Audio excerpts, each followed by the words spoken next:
Hi, my name's Amy. I want you to imagine for a minute that you're in middle school. It's your new year, it's just started, you've gotten your locker, you've gotten all of your books, you have your backpack, you fill it up and you're excited, ready to go. It's a new season and there's new things to learn. And every day you go back and forth to that locker and you pick out the books and the notebooks that you need for that particular class. And then at the end of the day, you put all those books that you need to do your homework in your backpack and you carry them home. And then the next day you do it again. And for a while, this is really fun. It's interesting. It's exciting because it's new. And hopefully you're learning things that you enjoy. But I want you to now switch gears and imagine with me.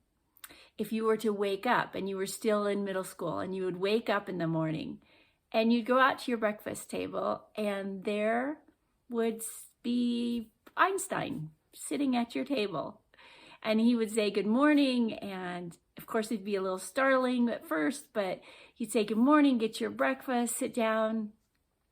And then he would just start a conversation with you and start asking you about things and telling you insights about what he knows. And then as you went through your day, he would follow you and walk with you. And wherever you went, if you saw something you didn't understand, you could ask him and he would explain to you what it meant. Now, at the end of the day, you'd go home and say goodbye and go to bed and good night. The next morning, maybe you'd wake up and there was Michelangelo, and that day you'd get to explore the day with him.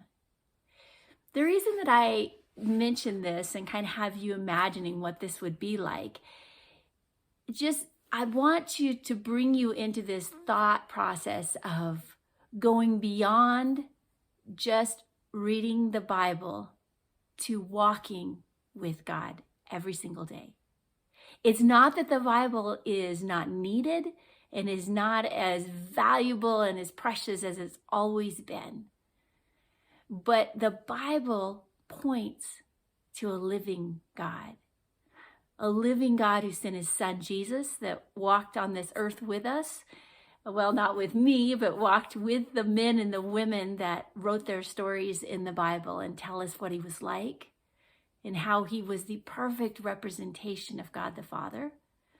And then when Jesus went back to heaven to be with his Father, the Father sent the Holy Spirit, who is now with us. And if you believe in Jesus, and if you've given him your life and you want to follow him, well, then his Spirit actually lives inside of us, walking with us, guiding us every single day. Now, just like those students in that school needed those books to let them study and know who Einstein was or who Michelangelo was from people that really knew him, so that they would know, okay, this person sitting at my breakfast table every morning isn't an impersonator. It's not just somebody faking it and acting like those people, but it's really him. This is really what he would say and what he would do.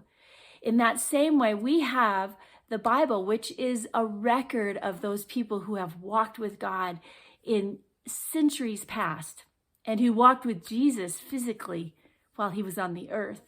And they tell their stories and they tell what God spoke to them so that we can recognize, we can know God when he speaks to us. And he may speak to you through the scriptures and through the words he's spoken to others. But there's something so much more that he wants to do with you personally. He wants to walk out your day with you. And he wants you to walk with him in places that you might not go if he didn't invite you. I want to invite you to join me on this journey of exploring what it means to walk with God right now by his Spirit every single moment of every day. And the wonderful part is he doesn't leave you at night. He doesn't disappear for a while and then show back up. Sometimes we don't recognize him. Sometimes we don't recognize his voice. We don't recognize his movements, especially when it's really hard. When we're going through something difficult, sometimes we're wondering, God, where are you? But he's right there. He promises never to leave us. And so it's important that we learn to walk with him and join in with him and listen to him when he's there in the midst of every decision we have to make, every joy that we want to celebrate, every trial that we walk through, every question that we have. Please join me as I walk my journey and am learning with you and sharing what I learn. Thanks.